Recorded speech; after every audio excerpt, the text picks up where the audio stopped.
just excited that the fact is you're able to find some of those problems in the document. I've never seen those, Diane. I said, oh my heavens, how could I have missed that? Brittany, are we close? Yes, we should be Okay. I didn't get a chance to say hi last night. You snuck in. Okay. Let's go ahead and get started. I'd like to welcome everybody out to the Roy City Council, August 15th, 2023 City Council meeting. The time is now 5:30. I want to recognize that we have Councilmember Scadden. It's good to have you, Randy. Crushed it. Councilmember Sophie Paul, Councilmember Jackson, Councilmember Wilson, and Councilmember Joe Paul with us tonight. With that, I'd like to go ahead and lead in a moment of silence and a pledge of allegiance. So if you would for me, would you just give us a moment of silence?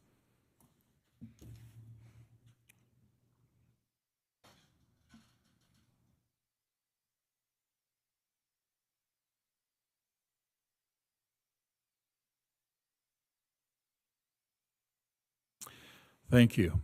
Would you go ahead and stand for the Pledge of Allegiance?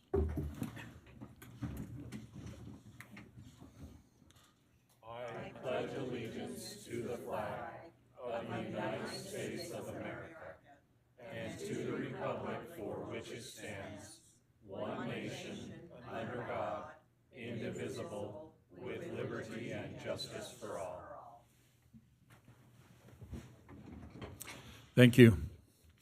Okay, we have some consent items, specifically March 21st, 2023, June 6th, 2023, June 20th, 2023, and July 16th, 2023, Roy City Council meeting minutes. We have the June financial report, in which case I have a question on that, Amber, so if you would. And then we have some surplus Motorola radios. Council, any comments, questions on any of that?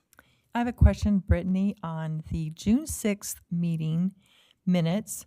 It says that we approved the March 21st City Council meeting minutes, and then we happen to have them also in our packet to approve, and I was just wondering, is that, I believe one of them was a work session, and this one should be the council meeting. okay, thank you. Okay. And I do have a few other changes that need to be made, just otherwise, so thanks. Did you have a chance to send them to her? No, but I've got pictures of them, we'll be sending them. Okay. Thanks. I sent mine in. I think you got the one. Okay, thank you.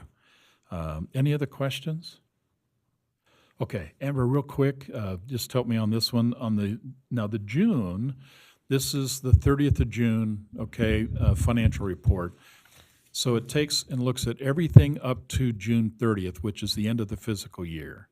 Yes, with exception, because there's a lot of revenues that come in late, and we aren't able to get those until we haven't even got them yet. But we are required by the auditors to give you monthly financial statements, so this is as good as it gets at this point. We should be done by September, but the final presentation won't be to you guys until probably December, maybe late Okay. November. And I need to have you tell us that, because when I first looked at it, and it's the 30th of June, we say, yep, No. but we know there's about 2 month delay on some things. I always and- want to tell them I don't want to give it to you because it's not accurate, but they're like, nope, you have to give it to them every month. So Okay. there you go. So if those numbers you look in there, and they're certainly in there, kind of shock you, because we're at 64% and 70, says we're done with the fiscal year, but there's reasons for that, and a lot of it's because we still got some trailing costs and trailing revenues. Yes, that still mostly have- the revenues. The expenses are closer, but the revenues are always 2 months behind. Yeah, So perfect, Okay. thank you.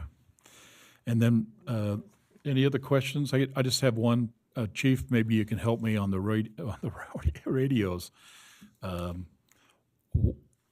Who would buy these if they declare surplus? I mean, what do we do with these radios that were, anybody want to take a shot at that one?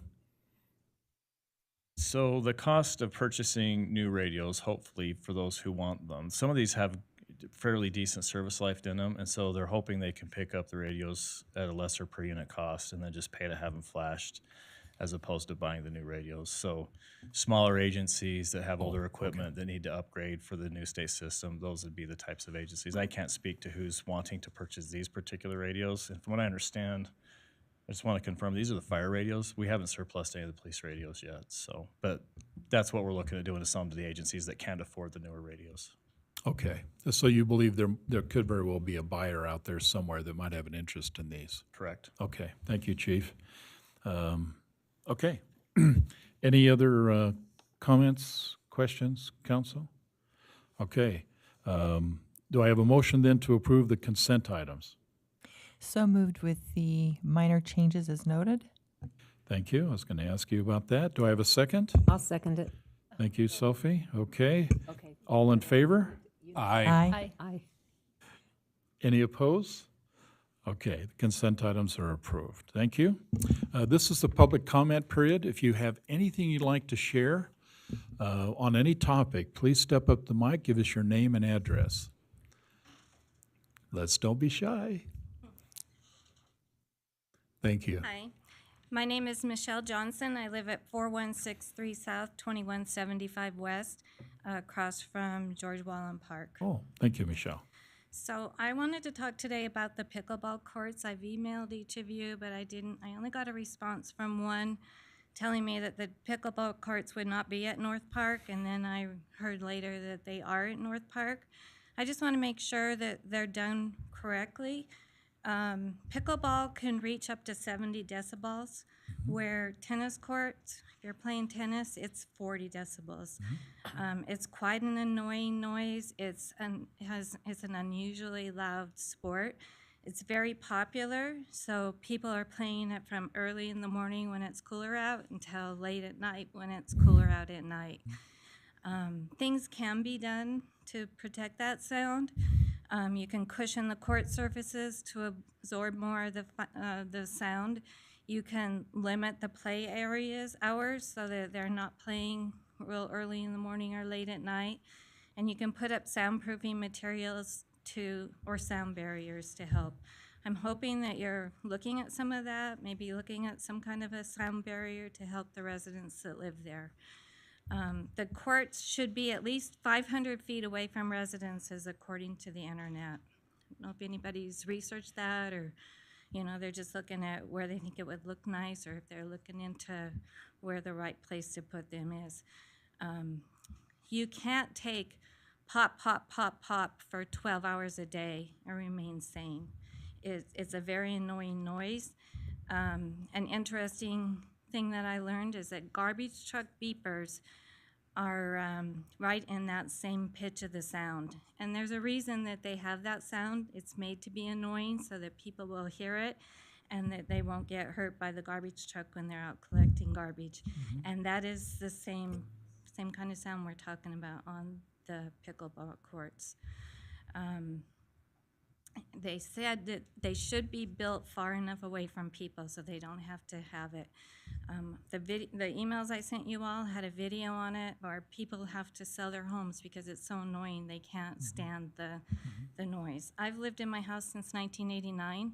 I love it. I don't want you to force me to have to move because I have this terrible noise to listen to all day and all night. Can you imagine waking up and going to sleep every night and every morning with that sound? Because that's what you're going to be doing to us by putting that across the street from our house. Okay. So I hope there can be some good discussion on that. Maybe look for a place that doesn't have so many residences, there's less people. There's got to be a better option than to cram everything into North Park. Okay. So when we moved there, that was a soccer field. And, soccer's not something that's 24/7 a day. And it's just kind of sad. Okay. Michelle, Thank thank you. you. Thank you Appreciate for that. coming. Appreciate it. Okay.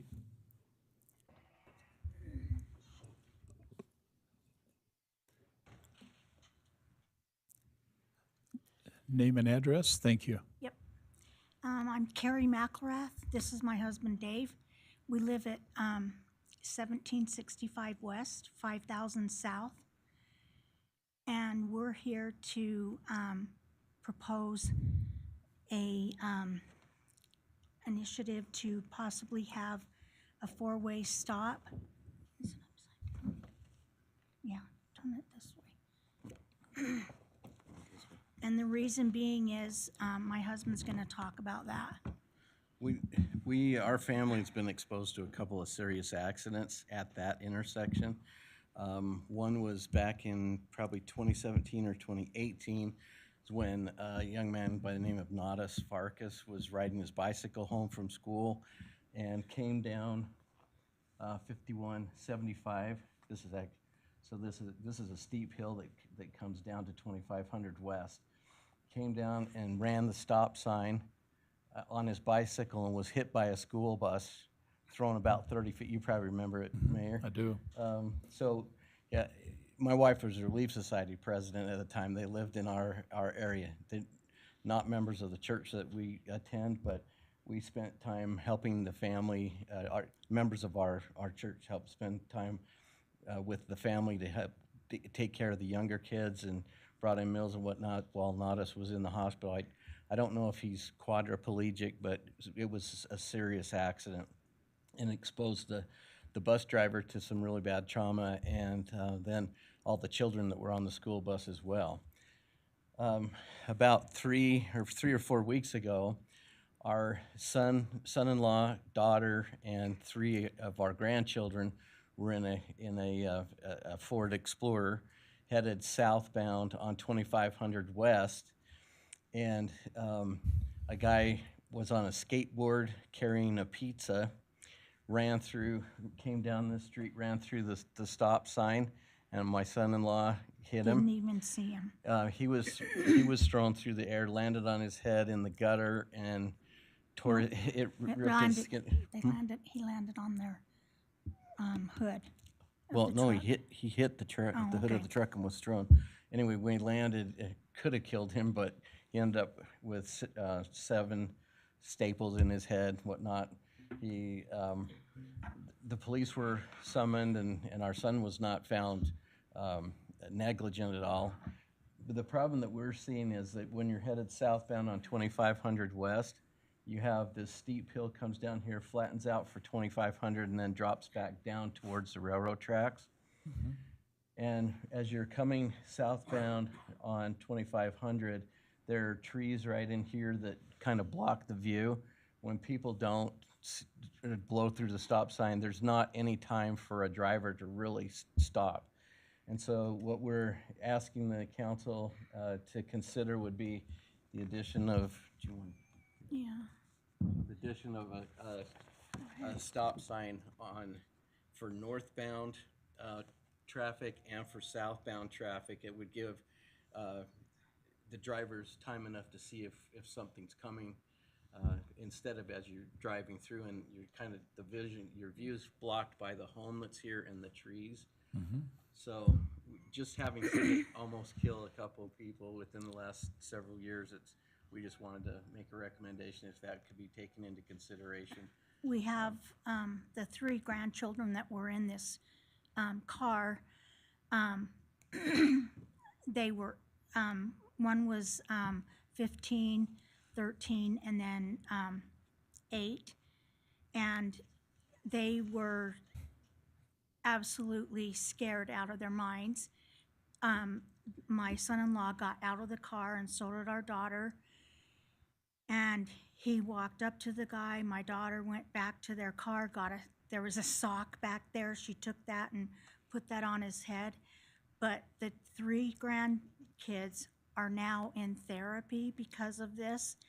It traumatized them so much, and they were afraid that their dad was going to get arrested and go to jail. And I mean, they were really upset about it. So we're just proposing, if possible, to think about a stop sign here for north and southbound. So it would be a 4-way stop. And that other street, you've mentioned 2500 West. What was the other street? The cross street 52. is 5175. Right down from the 5175 green south. water tank. Just from It's after just, the water yeah. tank, yeah. Yeah. 5175 west. Yep. Or South, south. south. Yeah. 5175. Just Okay. straight down from the right green here. tank. Yeah. Okay, We can leave this if you want it, or take it home, but just asking that be taken into consideration. We figured that it's a lot less expensive to put a stop sign up than to have some kind of lawsuit against the city or whatever, so. Well, and a lot of times the traffic coming this way and going both don't do 25 miles an hour. And so they just know that it's, free for all, to go whatever, but, my son-in-law, he was going 25 and he still hit this kid, but Well, and the guy Anyway. was probably 20, yeah, 20 he's some in odd his years old, 20s but and on a stuff. skateboard. Okay. And he said, how could you hit me? I was waving my arms and I thought you'd see me and stop, but there's no stop sign that way, so he had right of way and the guy didn't see the stop sign, ended up, could have been killed, so. Yep. Thank you so okay, much. thank you. for your consideration on that. We will certainly look at that, and there's some other questions need to be answered. But at least for me, I'll ask the police chief to gather some information, and then I'll bring the conversation back to the city council, and then allow them to make a decision after they get all the information. That'd be okay? Great, yeah, thank you Okay, so much for perfect. consideration. Thank you. Thank you. Good information. Anybody else? Hi, Kevin. Name and address. I'm Kevin Homer. I live at 5398 South, 4000 West here in Roy. Just a couple of things. I'm a big believer that if things are wrong, you bring them up and you talk about them. And if things are right, you bring them up and you talk about them. About 3 weeks ago, my wife and I had just gotten home from a trip. And within half an hour of getting home, right out in front of our driveway, about a 20 by 20 foot section of the roadway kind of exploded with water and mud and sand. The water main had broken. This is a good story for Ross and Public Works. Less than an hour, there was one representative on site, and within 2 hours, there were a team of 5 there, including a backhoe and a big dump truck and all the machinery and equipment that they needed. They worked very, very well together. It was actually quite interesting, and I could tell that they had been very well trained and did their job very well. They worked until about 2 or 3 in the morning to get that dug up, including watching the backhoe sink into the ground because there was a great big void underneath the asphalt. But anyway, kudos to Public Works Department. That team worked very, very well. The second thing is, I noticed that there's 30 or 40 new Roy City Wi-Fi connections here, and I don't see one for guests, and I was wondering if we'll ever have a guest Wi-Fi here at the city again. We'll have to ask that question, Okay. Kevin. All Thank right, you. Thank you. I was just saying, our Wi-Fi, I just walked in. Where'd he go? Oh, we're back. Thank you. Anybody else like to share a thought? Okay. Jeremy, Hello, name and address. Jeremy Thompson, 5879 South, 3850 West. 2 questions. One, and I guess you can address this maybe later, but the last meeting I was at, you had talked about speeding the widening for 3500 and some steps for that. I didn't know if there had been any progress on that. I'm pretty interested since that's Yeah, close. good question, Jeremy. Here's the interesting piece, and it was a question that kind of come after. Is I asked Public Works specifically, because anytime they crack open the street, one of the requirements that Roy City has to do is it has to go in and it has to replace all the infrastructure. So my obvious question was, do you have the money to do that? And Ross was very polite and simply looked at me in the eye and says, no. We do have about $4.2 million to do the 5,600 that's sitting there waiting to do that. But we don't have the money at this moment for the 3,500. So if we push to accelerate that, then we've got to come up with those funds. So before I start pushing that button too hard, I need to make sure that Roy City is capable and ready to be able to deal with the funding to replace the infrastructure. And I think echoing what Ross was informing me about, when they put the 3,500, when they do that, it's probably going to be concrete. Today it's asphalt, but it'll be concrete. And we got to make sure it's all done before, because concrete is a lot more expensive. We have to crack that back open. So to your answer, we're still looking at it, but one of the key elements would be is the funding to be able to do that. And that's an important piece we got to put into the equation. Yeah, that's perfectly reasonable. So, and the other one is, I also had a question just about the cybersecurity for the city, if there's some kind of report or other thing that we could look at. Just, if there's a bunch of people on base, I came from base, cybersecurity professionals that I'm sure would be happy to volunteer their time to make sure that we're secure. If there have been any information that could be shared on that front, or a committee that could get started, or something else. We could certainly ask that. And unfortunately for me personally, we're in an area that I don't have a lot of experience at. But certainly we have the people who do, can probably talk that. Here's what I would ask, just so we can follow up with that. If you leave your phone number with Matt, Sure. let's have a sidebar conversation sometime either this week or first next week, and we'll get the right players on that phone. And then let's see if there's some options that might be available that we can look at that. I've heard the horror stories as you have, where there's so much vulnerability out there. But to answer the question whether or not Roy City is ready, and I would say yes, I think we are. But I think there's a lot of people who would say that same thing and find out they weren't quite as ready. And so I think your assessment might be appropriate. But if you can leave, we got your name, if you can leave your phone number with Matt, let's get back with you, and we'll see if we can't get around the table and try to figure a right answer on this one. Sure. You okay with that? Oh, yeah, perfectly okay with that. And he can keep your phone number pretty secure. Yeah. Okay? It's out there. We'd be happy to do that. One of the things that city councils can do a closed-door meeting is over security. And so we don't usually discuss that in city council meetings. Yeah, one thing at the last ULCT meeting, they did have the regional director of CISA, which is like basically the government entity that's overall cybersecurity. They're roughly about 18 months out in terms of, they will go through and generate like a 150-page report for us. And so I know that I kind of got the ball rolling when I was down there with them. And so that's definitely on the radar in terms of getting that type of report out in terms of what our particular, cybersecurity posture is. Yeah. So it is top of mind. Yeah. No, I'm aware. We got a lot of talent in the city that I think could help. A lot of people on base to do it. Absolutely. So I'd rather get something started there instead of waiting 18 months. So I'll meet with you after. Thank you. Sounds Thank you. Perfect. Thank you, Jeremy. Okay, anybody else? Any topic?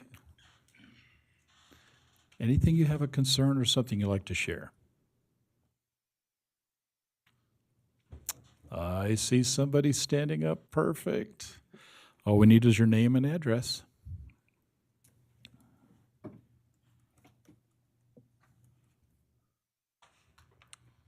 Susan Thurgood, 1932 West, 4975 South in Roy. Thanks, Susan. So I'm glad to be here. Normally work swing shifts, so I don't get this opportunity. But as I'm sitting here, I'm thinking of some things. One thing that I've noticed in the past, the police department, the fire department come out of the parking lot and come down 1950 heading north, and on 4975 south, they'll make a right-hand turn to head to 1900 west. Sometimes they're on the move. They've received a call or something, and they're on the move. Mm-hmm. And I've been out there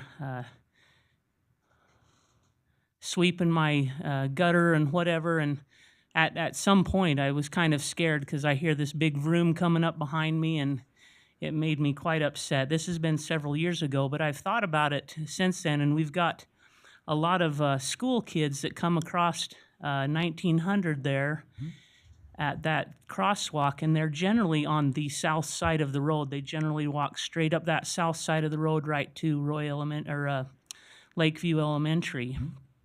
And I thought, you know, with these emergency vehicles constantly coming through there, somebody's going to get hit, and it might be me too. I don't know, but I started looking at it, and I thought, man, wouldn't it be nice if we put some sort of a driveway or something on the north side of the fire station, so that it's got quite a wide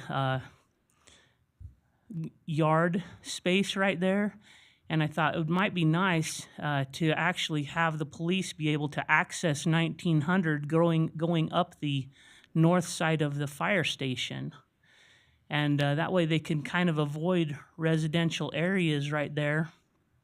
And also probably would increase their response time, I'm sure by seconds, but it would probably increase it nonetheless, and might be safer for school kids and anybody that may be crossing right there. That's just a thought. And I hadn't thought about it. I'm just sitting there going, man, maybe this is a good time to bring that up. Just something to think about for accessing emergency vehicles to 1900 in a better, safer way.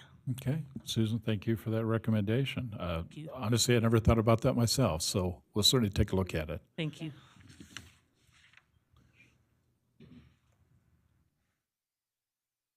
Sorry, I'm capturing the information, so I apologize. I just want to make sure we got it down. Thank you. Anything else? Okay. Thank you for the public comments. We appreciate the input. We do have some presentations we'd like to share with you tonight. First one will be UDOT 5600 South presentation. Nancy, I believe you're going to, perfect. Okay. Have we got your charts loaded? I want to make sure everybody has a chance to see your charts. Present. It's on here. We will just plug in really quick so we can show you just a couple of slides. It's possible that Brittany might have those slides already on. She's. It's ready for you. I'm good with whatever. Oh, you can go ahead and share if you've got it ready. Give me 1 second. I have to switch everything. Nope, I don't have cord. On to you. You get to that. That's no problem.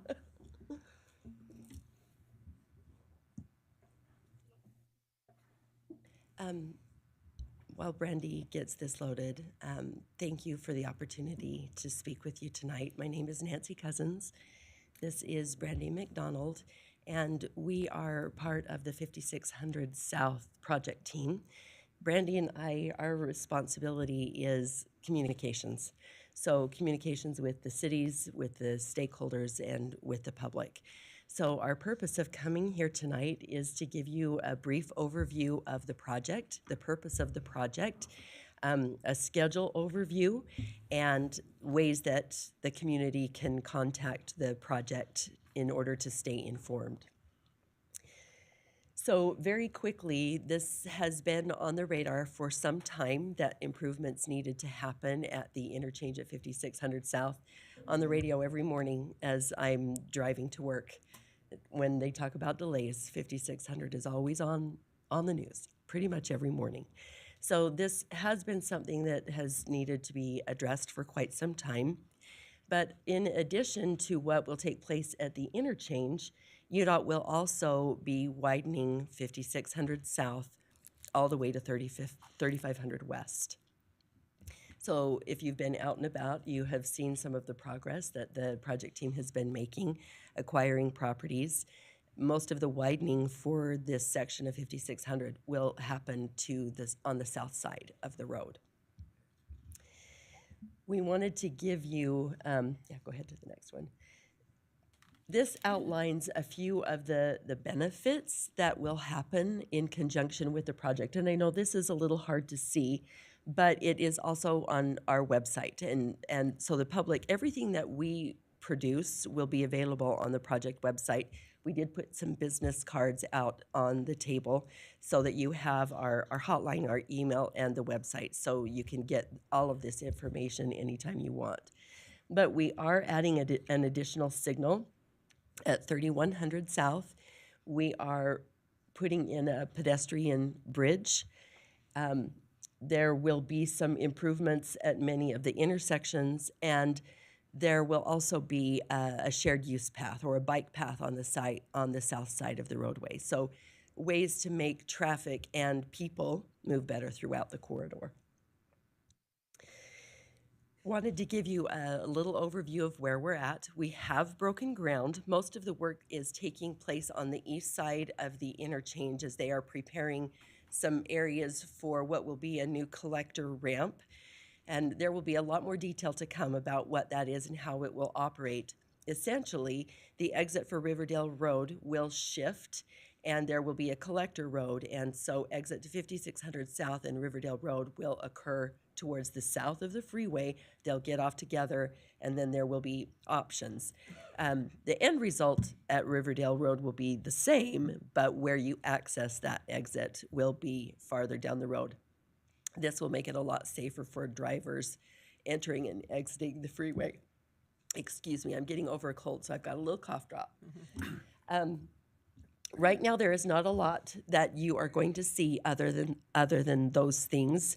A lot of the homes have been demoed on the south side of 5600. There are a few left.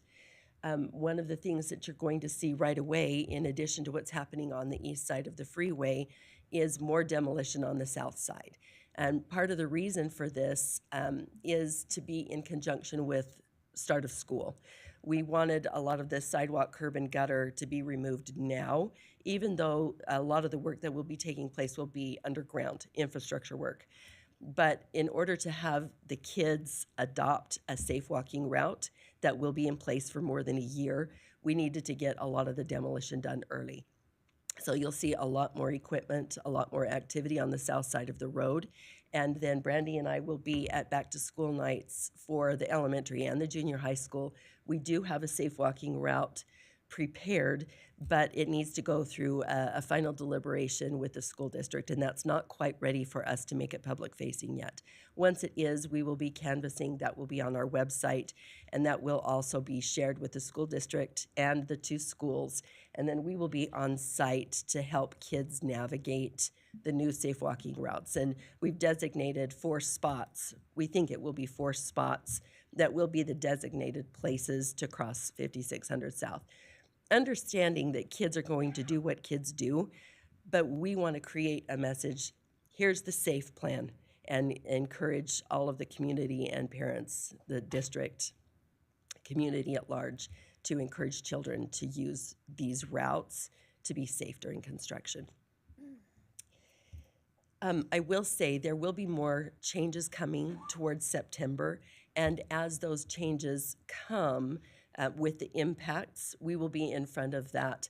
One of the best things for the community is to sign up for updates. We will be doing them pretty much weekly moving forward to give the community updates about what's taking place, why it's happening, and where. So we do encourage that, and there will be some changes happening in September, and so we will be in front of that as those come online to communicate that.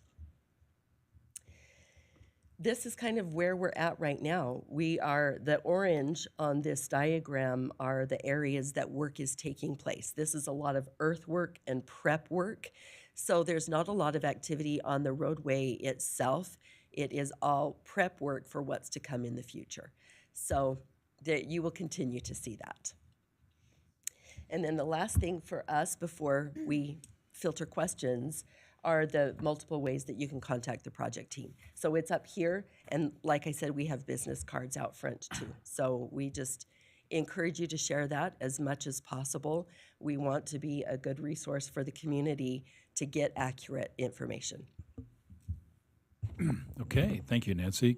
Council, do you have any questions for our UDOT team? I have a question. So there will always be a lane open for traffic, though, through this whole thing. You'll never close the bridge at any time. The whole time you're working on it, will you be able to get up and down 5600? Yes. Okay, because that would be a nightmare. So the next thing that you're going to see is traffic is going to shift slightly to the north. So there's a little bit of wiggle room on the shoulder. We're going to push traffic a little farther to the north and shrink those lanes from 12-foot lanes to 11-foot lanes. Okay. And that will allow us to work on the south side of the road. That being said, that configuration of the lanes that you have right now, it will be the same for quite some time. They'll just be narrowed up a bit. Okay. Has the final corridor been decided, the whole path, or is it still being navigated? Yeah. There are some things that are finalized, some things that are the design team, like the canal and the base. There's a few small things that are still being worked out. So we cannot say that we are 100% designed yet.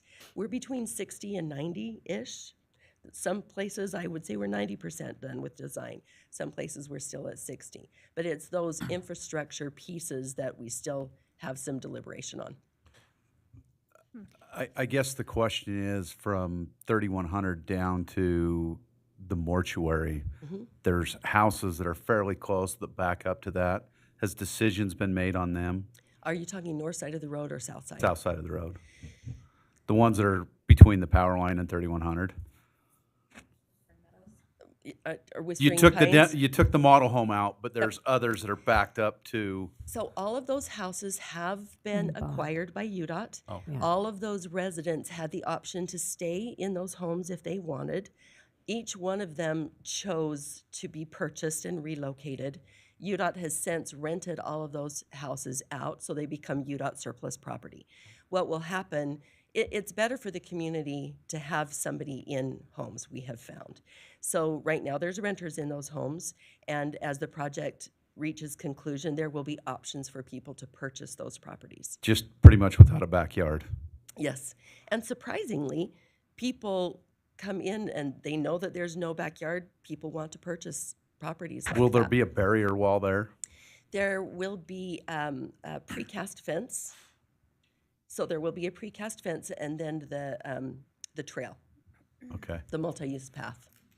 And when do you anticipate there's some business? I mean, obviously Wells Fargo's gone, but like Wendy's, that's a full take. At what point is that gonna be shut down? We don't have the answer to that. There are quite I thought a you had the few answers to things- everything. No, there's a lot we don't know. But I proclaim the same thing as a city councilman. So. that's the safe answer.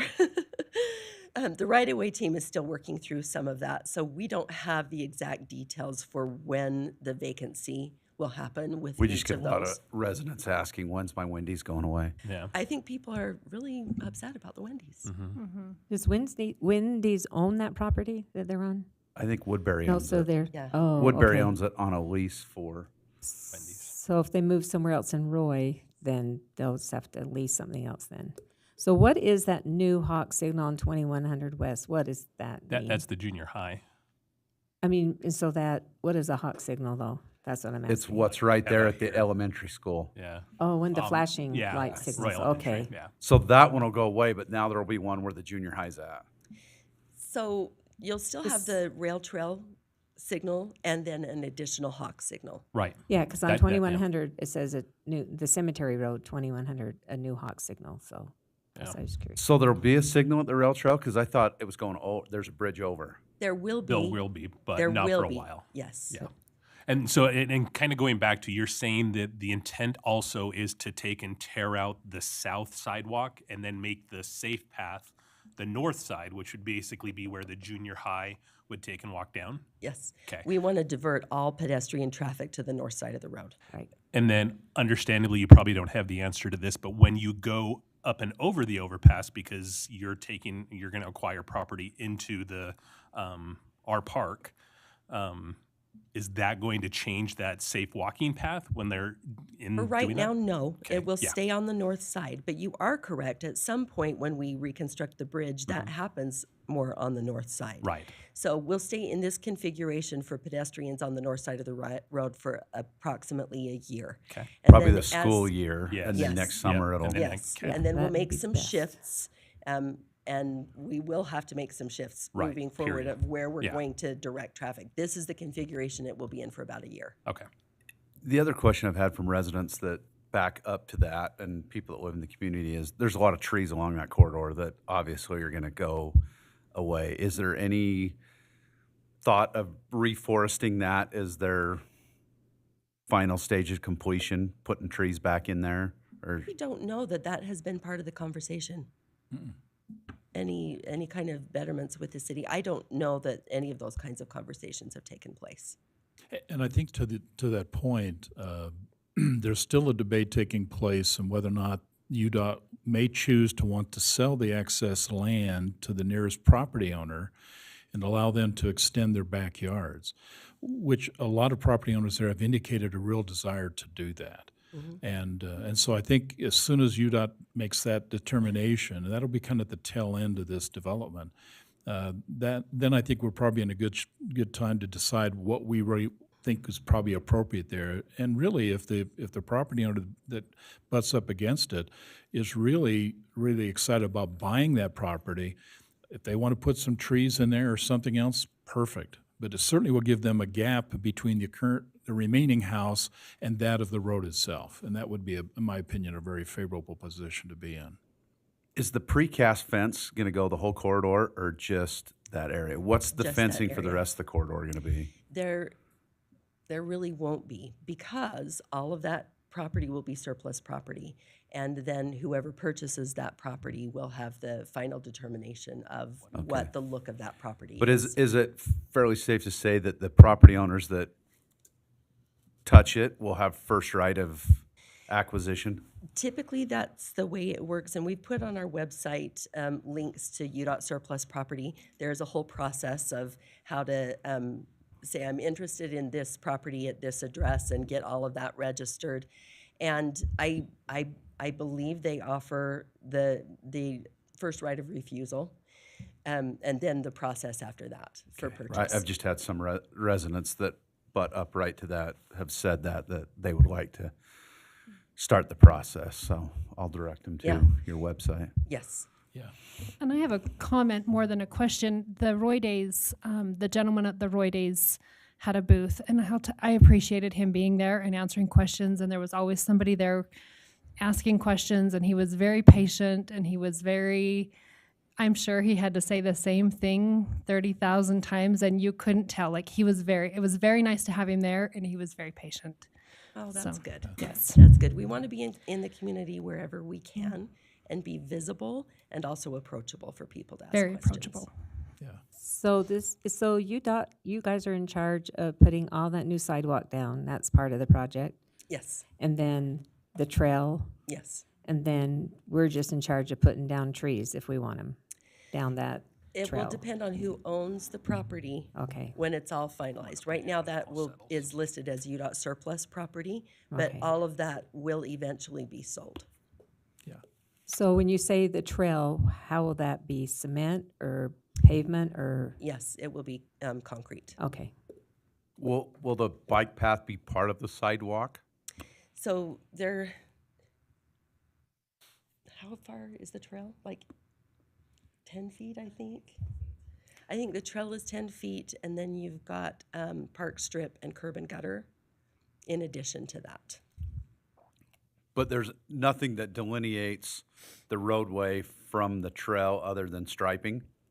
So from the roadway, it'll be curb and gutter, park strip, and trail. Oh, okay. Okay. So there'll be a delineation. That sounds safer. Yeah, I was going to say they're not It doesn't abut. people aren't going to be playing bumper cars with No. cyclists. That's good.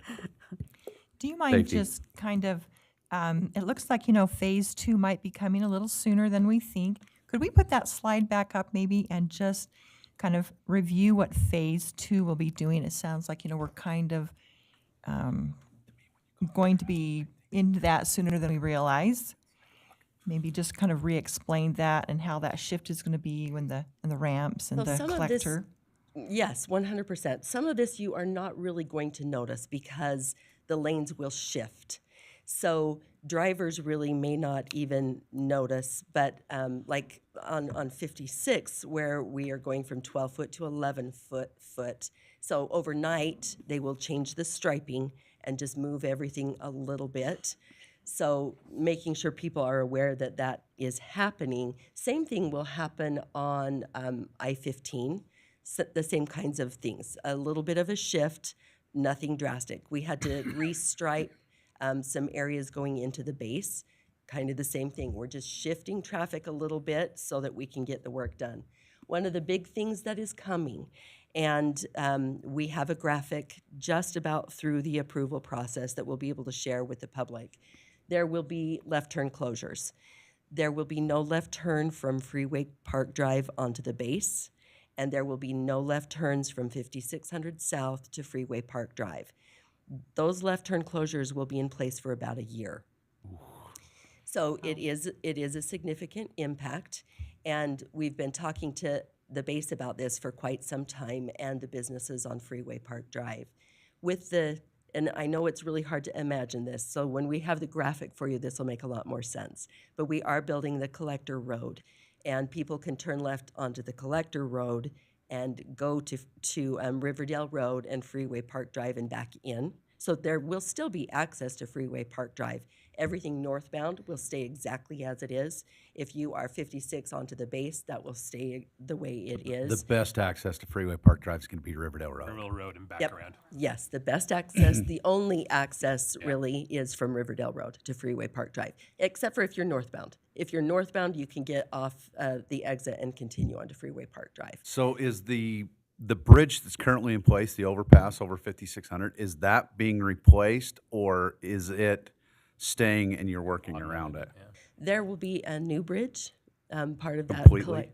Yes, and I believe all of that will eventually be new, but the configuration we're talking about right now, you aren't going to see any Even of the that. stuff they just redid will be goodbye? I don't know. I honestly don't know if all of it will go or only part of it. It's all good. And it's going to be a spewy underneath, right? Yes. A version of that, yes. Spewy 2.0? Yes, there will be a few nuances to it because this one will have a collector ramp. So that's why the graphics are going to help so much for us to tell the story.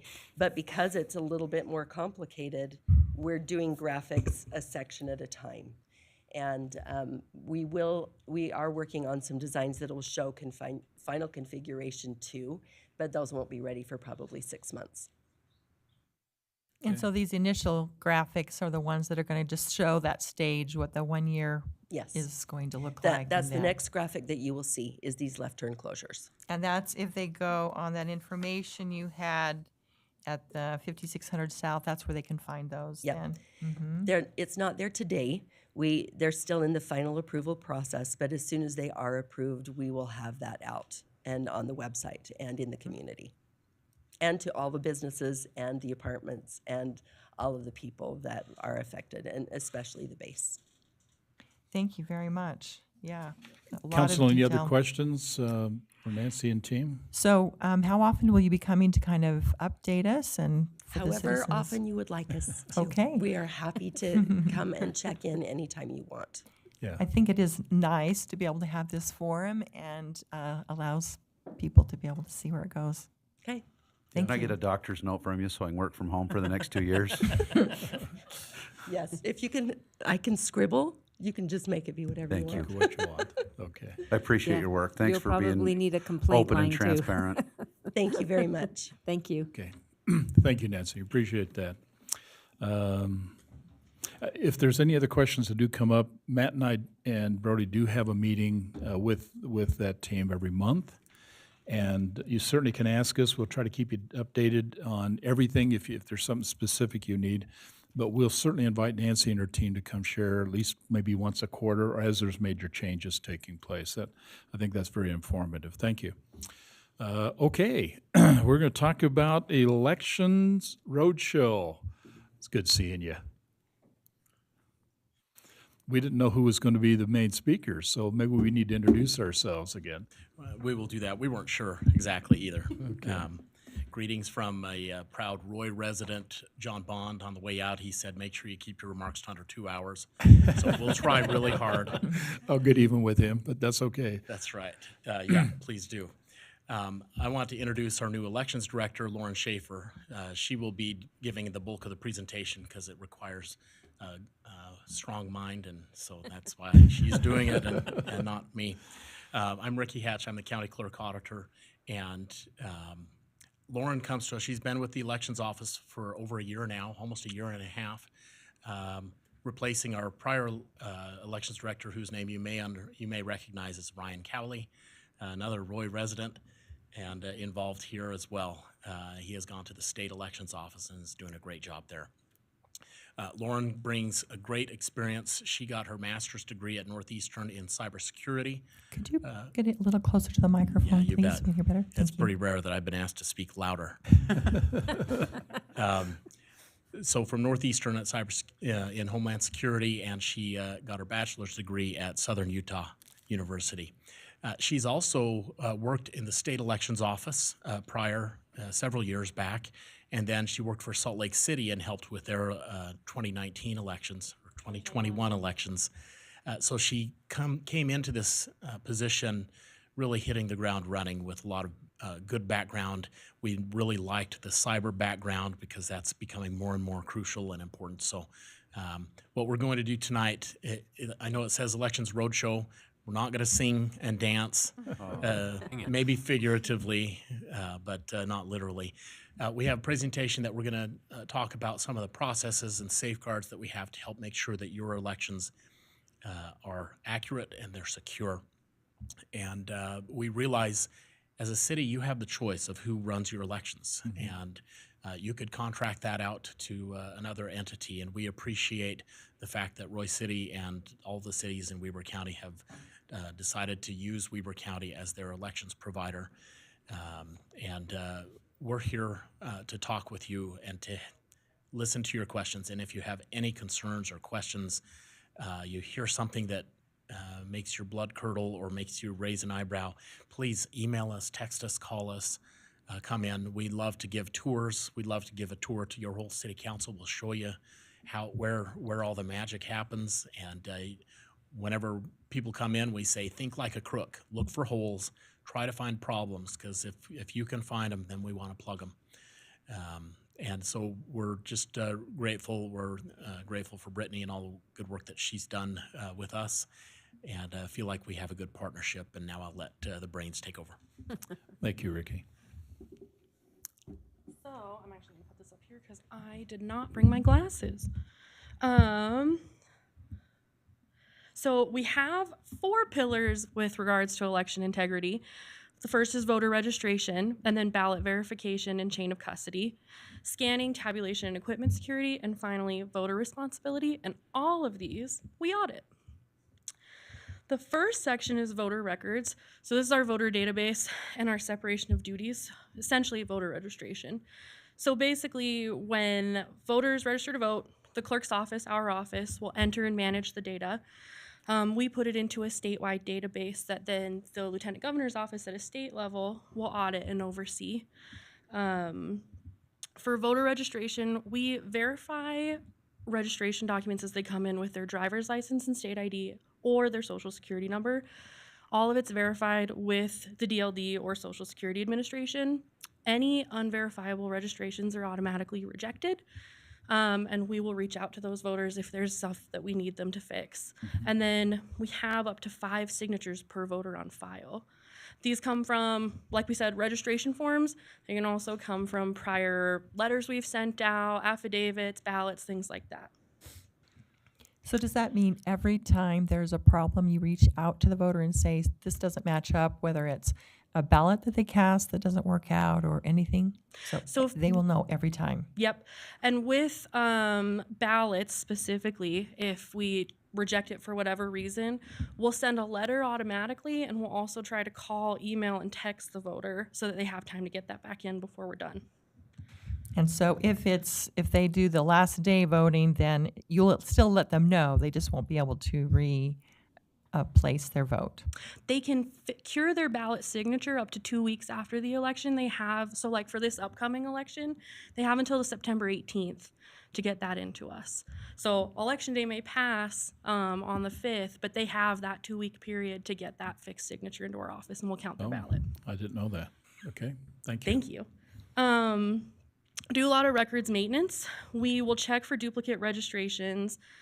We check for deceased voters, automatic updates from DLD. We do national change of address and obviously vote by mail. When we check for duplicate registrations, we do it within Utah with other counties, but we also are part of a national database where we work with 28 other states to do it. So if someone registers in one state and they're in that database, we'll get that notification and we can clear our records that way. When we're checking for deceased voters, we look at obituaries, we get notifications from the state and the Social Security Administration, but we check for all of that weekly. And then our undeliverable rate in 2013 was at about 20%. With, like, as of last year, it was at 1.5. A lot of that is from this because we've been able to keep our rolls really clean through vote by mail and change of address. So it's been really great. And, as I forgot to mention, all of this is audited. The next big thing that keeps our elections secure is the ballot envelope. You can see that barcode that's circled down at the bottom in this signature. The barcode, basically, the envelope remains sealed during the entire verification process with no, I'll get to the barcode in a second. I'm getting ahead of myself. But there's no personal or party identifiable information on it. So the envelope itself just has your name. Once we take the tab off, it's just that barcode. So we don't know what party you're with or who you are. Once we basically open the envelope, the ballot is separate and we can't put them back together. So you have your right to a secure ballot. With the security of the envelope itself, each envelope is assigned a unique control number and it's automatically generated. It's specific to that voter, that election, and that ballot. So if, like, your dog eats your ballot, which mine did once, and I've had to do this myself, you would call the office, we'd issue you a new ballot.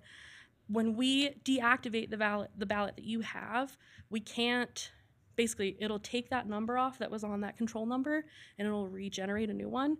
Anything that's past that new number can't be used. So you could get 20 ballots. The 19 beneath the new one can never be used, but that 20th, we can use. So we can issue them as many times as we want, but that barcode helps us and that unique control number help us know exactly what ballot is right.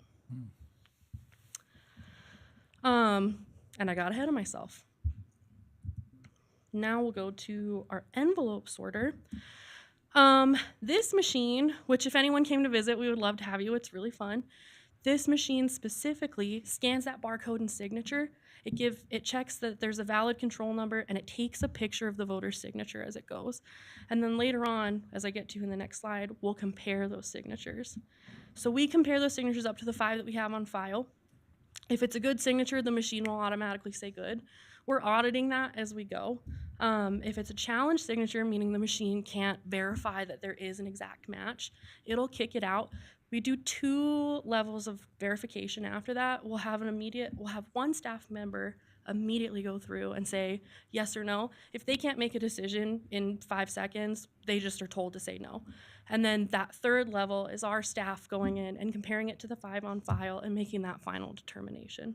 So I have a question. Yeah. Sometimes you have these ballots and, you know, there are 2 people in the family and maybe they get opened and then they get swapped in the envelope. And so how does that all come about? Does that mean you just call them and say your signature is completely way off, or do they have a chance to redeem themselves, or? That's a good question. So if it's like a household swap, if we can find that we have the other ballot there and both signatures match, we'll accept them because we know you both live in the same house. The wrong envelope, like your spouse's envelope, has your signature, you have your spouse's signature, and they're both correct.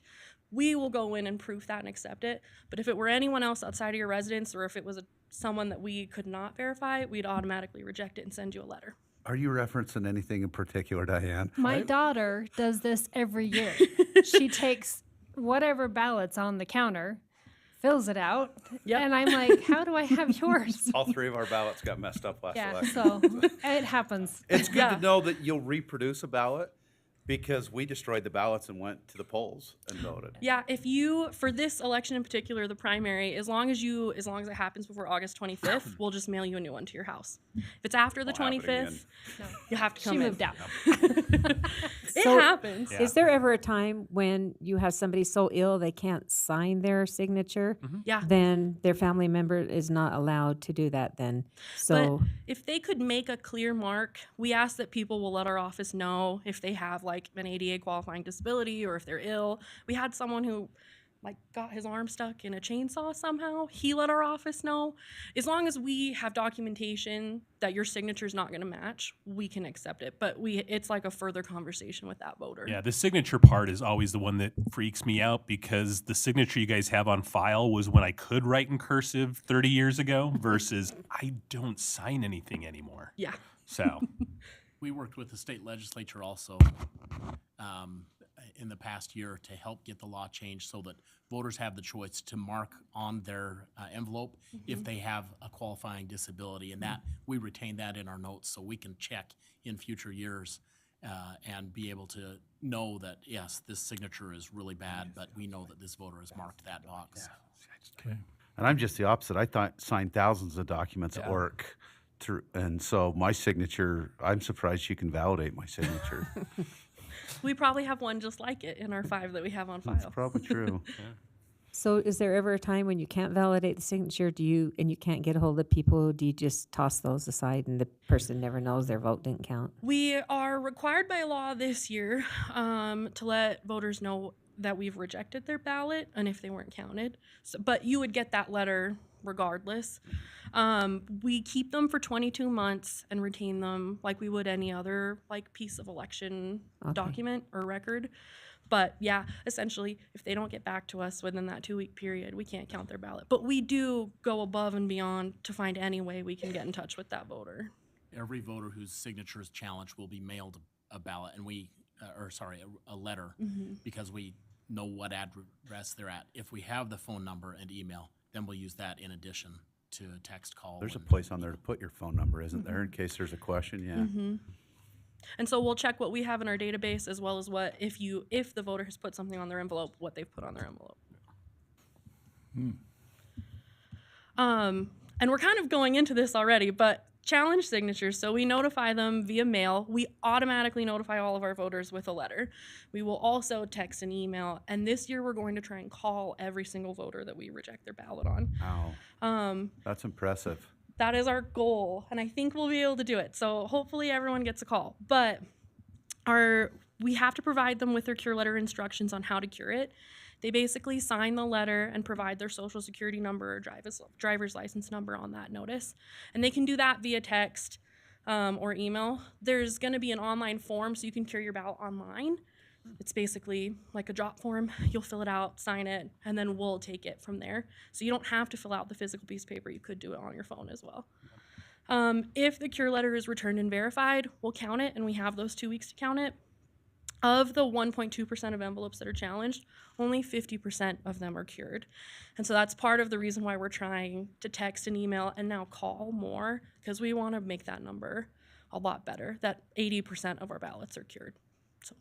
And if they say, well, actually, that really isn't mine, or I didn't do that, I guess that's part of this whole process. There's the way to do that. And then, if they came back and said, I didn't sign that ballot, I have no idea who did, it would then be placed in our pile where we investigate for fraud. Wow.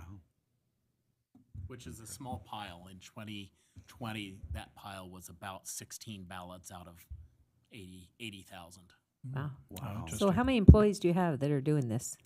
We have 5 full-time employees, and depending on the election, we can have up to like 100 seasonal employees. It just depends on what time of day it is, what volume we expect. But 5 full-time employees do this every day. It's impressive. Thank you. Yeah. Another important thing is chain of custody. Our ballots are always grouped into batches with an audit card. Workers will initial the card when processing, and then we do reconciliations throughout the process. If there's a discrepancy at all on that batch card, we stop the process and rectify. And this will happen a couple times usually throughout the process. And when I say stop, like it may be a completely different process going on, the whole room stops and everyone's hands off until we figure out what happened. And usually it's that a ballot is stuck together or it didn't come out of its envelope. And then we remove it back into its batch and keep going. But we'll stop the whole room until we figure out where that one ballot went. So this is our ballot scanner, and there's a lot of security measures with it. It's certified by the U.S. Election Assistance Commission. It's never networked or connected to the internet. There's actually no modem in it at all, Wi-Fi or Bluetooth capability. They show us when we are checking it and auditing it pre-election. They'll open it and show you where the modem could be, and you can see that there's no modem there. All of our software updates are done manually with like a USB. We take them back and forth.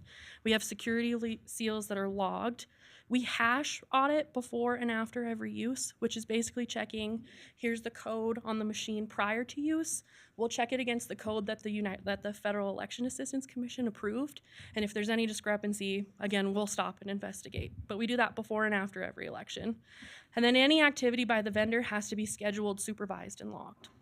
And all of this is audited. And then this is the last one, and the most important one, voter responsibility. If our voters gave us more information, it would be a lot easier to cure those ballots and get a lot of this done faster. So some of the ways people can do that is by updating their address on vote.utah.gov or dld.utah.gov. They can notify our office. So if they receive a ballot that's for someone that doesn't live in your house anymore, just let our office know. We'll get that taken off your residence, and we'll try and reach out to that voter and get a new one. And then you can also track your ballot status at ballottracks.utah.gov. That's great. It'll text you, call you, email you, whatever you want and tell you, like today, ballots would hit mailboxes. So in the next couple days, it would say, this will be in your mailbox today. And then when you return it, it's the elections office has received it, we've counted it, so-and-so. You can also do informed delivery with the U.S. Postal Service. It's really easy to sign up, but it'll send you like an image of the front of your mail piece in your email every morning, and it'll show you your ballot on that as well. And then like we've been talking about, audits. It's a standard element in everything we do. We audit before in a publicly noticed meeting. We'll audit during in full view of any of our poll watchers, so if you want to come watch us, that's great. And then we'll audit after in a publicly noticed meeting. This year we'll be doing it on September 11th. And then, finally, reliable information is the most important with elections. We like to route everyone to our website and the state website. And then we have social media, which is usually where we'll blast out information if something's timely. Thanks. Does anyone have any questions? Is this presentation made available for referrals? The public or? I do think it's on our website, but if not, we can put it on there. Yeah, we have the actual videos on our website going through this presentation. process, yeah. So there's several hours of fun. Where you can actually see it too. Yeah, I know. And when I ran, I think both Sophie and I, we both went through the elections office, and it's just amazing, like the level of scrutiny that you guys go through in terms of the different various I processes. just want to know if you can train the rest of the country. Yeah. We're trying. Are you for hire? I have one question because this has come up a lot, and I think I know the answer from some research that was done. But I've talked to people about getting registered to vote. They don't want to register to vote because they don't want to be signed up for jury duty. Right, I had people say Does that it to have me anything too. to do with it? And it's the younger crowd, interestingly enough. So if they register to vote, are they going to automatically go into the jury duty system? I would imagine having a driver's license and a home address probably puts you in that too. Yes, the jury system does make use of the voter registration system, but so does driver's license division. So they could not register to vote and not register to drive. So if they drive, they might as well register to Right, vote. they're in Tick the box, regardless. 'cause you do it, so yeah. may as well register. That's what I thought, but I just wanted to. I was surprised how many people said, I don't want to register to vote because I don't want to sign up for jury duty. I had people say the same thing to me. It's crazy.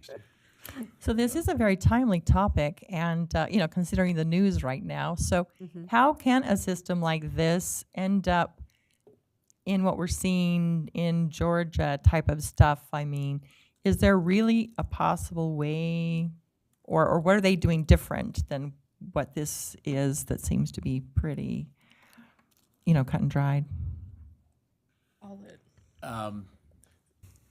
I think if you Go look- ahead, Ricky, let's figure this one out.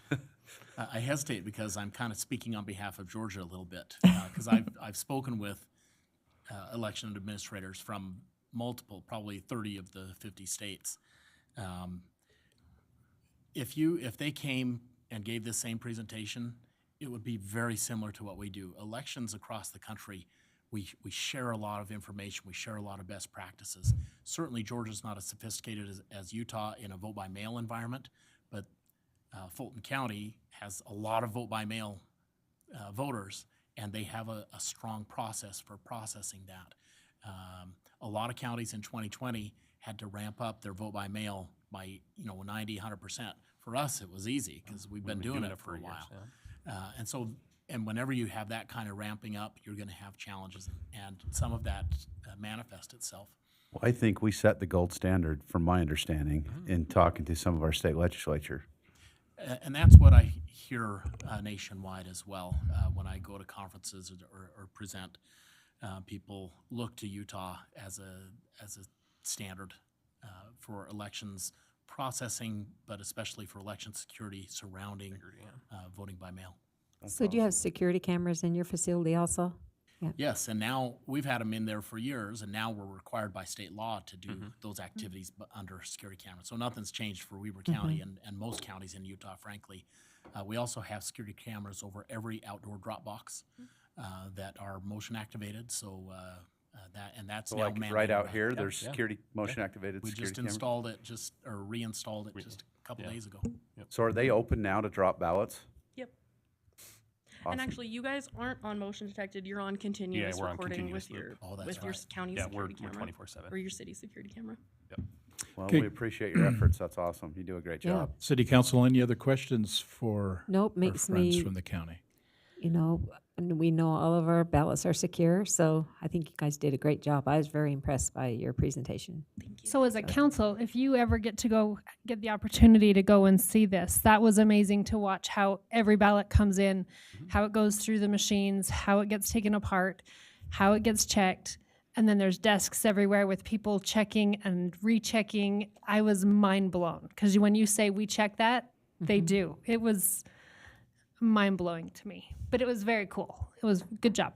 Thank you. And we'll do that next week. So if anyone does want to come visit, Where are you should go located? see. It's in Where- Ogden, It's in Ogden, I know, but where at? at the Weber Center. Oh, okay. just on Where- the corner. Where John Bond works? Okay, Yes. well, I've The old been in, I've seen CCMI? him in there, so, Winning Weber, good job. yeah. That's Yeah. right, and we owe all of our success to Matt Wilson, who was our attorney for elections years Oh, ago. that was a good one. And we had a lot of fun, including working with the FBI on potential fraud cases. That was very interesting. Well, I'm glad we now, own him is not the right word.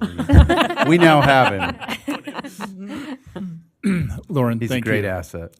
Great presentation. Thank you for sharing that with us, Ricky. Thank you again. Okay. I think you got the validation from the council that we appreciate all that you do, and certainly you make us feel a lot more comfortable that our voting process is working. You're obviously, in the next few weeks, going to be seeing a lot of activity. I hope many of the council, as well as some of the audience listening to us today, will take advantage of the opportunity to watch it, see it, and walk away feeling very comfortable that you're doing a wonderful job. So thank you again. So how do we contact you to make those arrangements, or how do people do that to That's come what I and was see just it? gonna ask. You just let anybody in there, or? Yeah, you can send an email to elections@weberelections.gov, and Brittany has our contact information as well, but it's also on our Okay. website. Okay. And just send us an email or call us, or you can just stop by if you want to be a poll watcher. Well, I used So to have Ryan's cell phone number.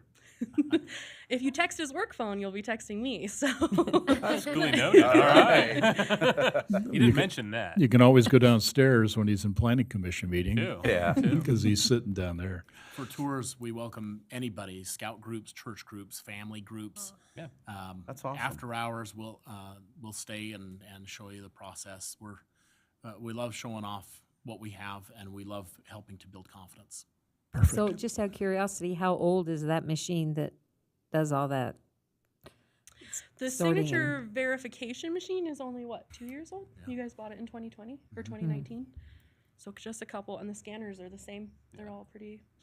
It's awesome. Good Okay, job. thank you. Thank you. We appreciate the information. Yes, thank you very much. Okay, we're going to hear from Larry and Andy, I believe. We're going to talk about the Cold War Medal Recognition Program. So, Larry, Andy, if you'd like to join us. I don't believe we have any charts, but certainly if you can speak to us in the microphone, that'd be perfect. Thank you. I do have some literature I'll pass out. I'm Larry Kerr. I'm a 76-year-old machine. I still function fairly well. We are with the Utah Cold War Veterans Foundation. I'm from Syracuse presently, and Andy is from Layton.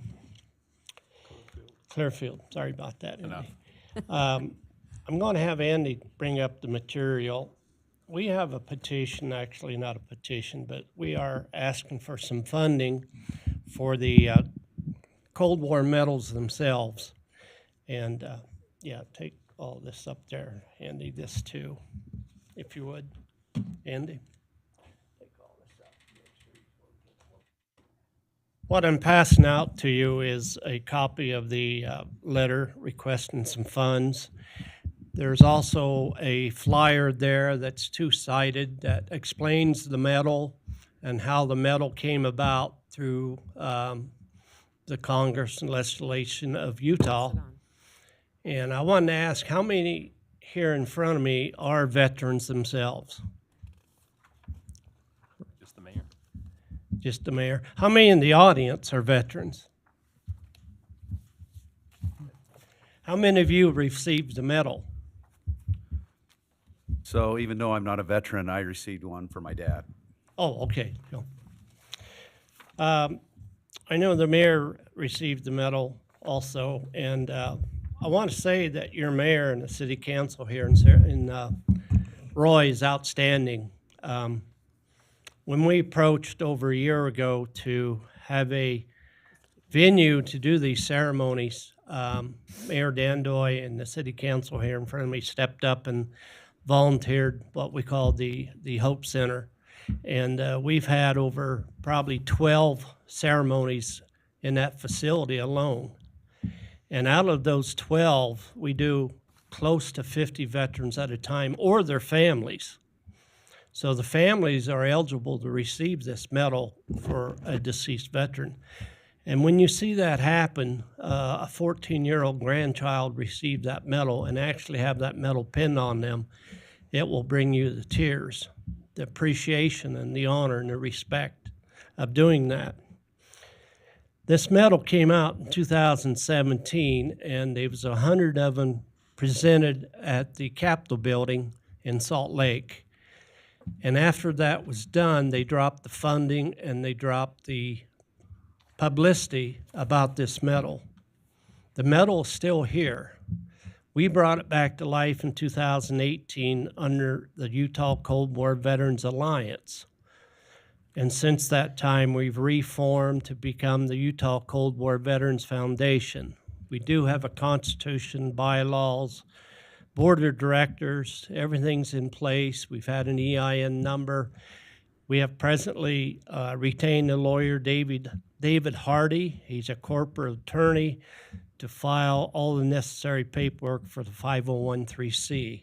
That's been a thorn in our side for the last couple of years. Our chairman of the board has supposedly been getting us that 501(c), but hasn't taken place in the last 3 years. So now we do have an attorney and the paperwork's all submitted. We've always had a EIN number.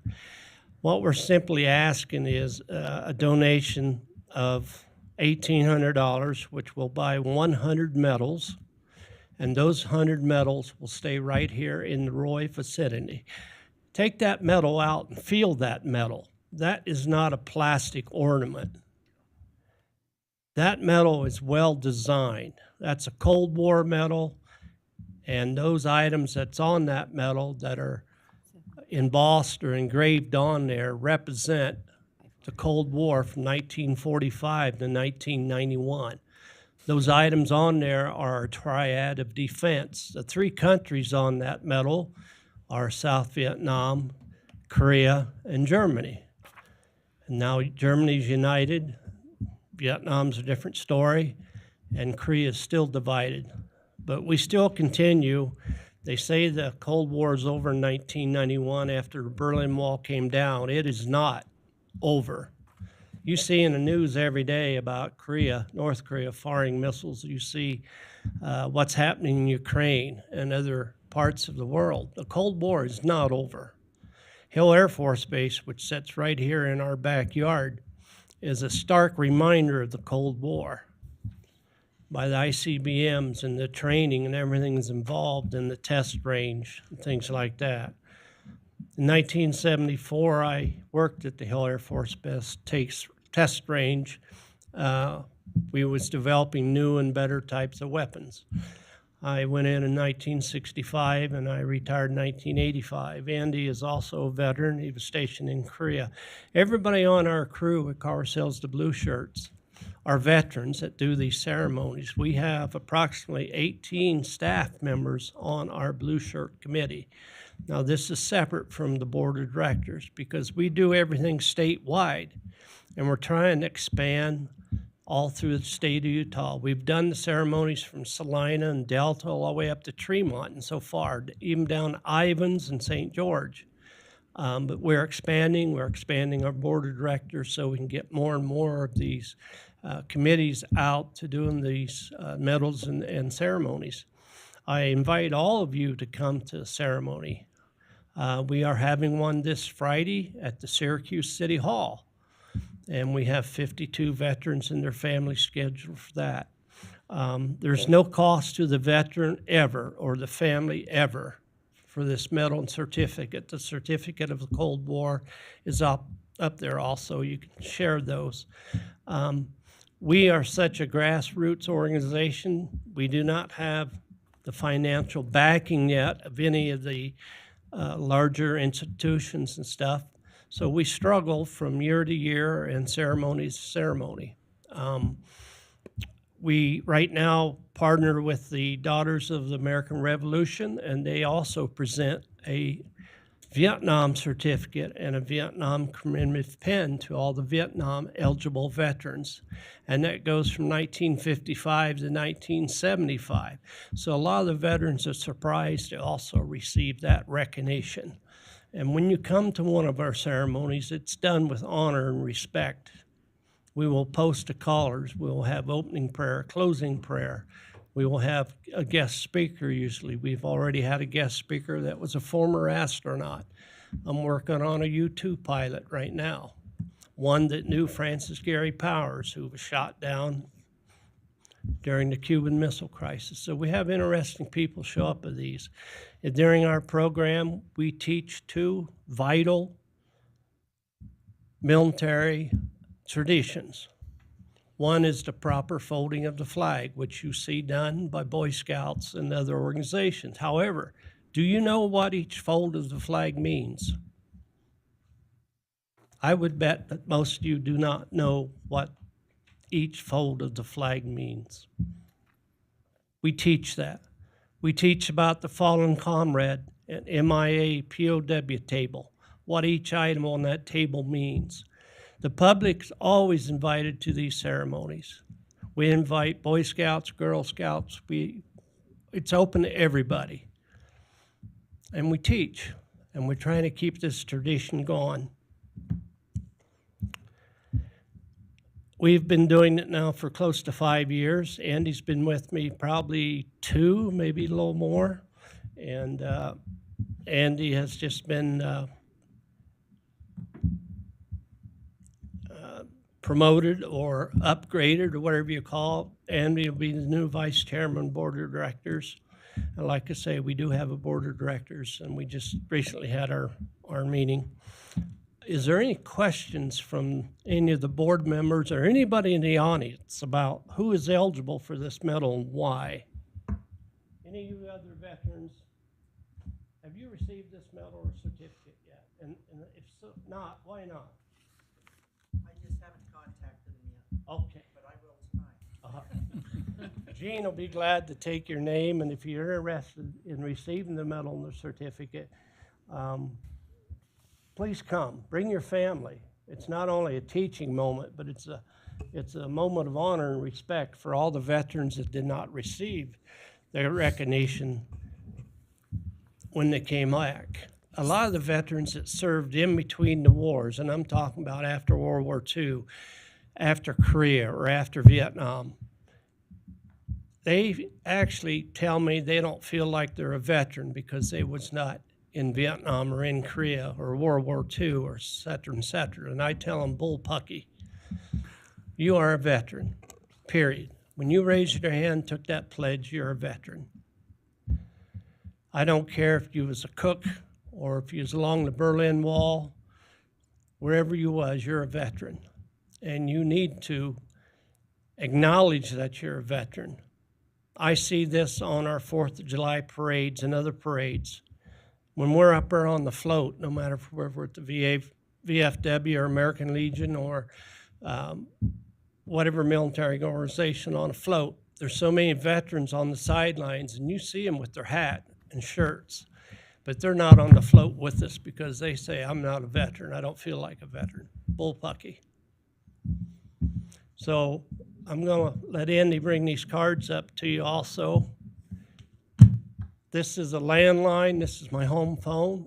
Anybody's welcome to call me, nominate a veteran.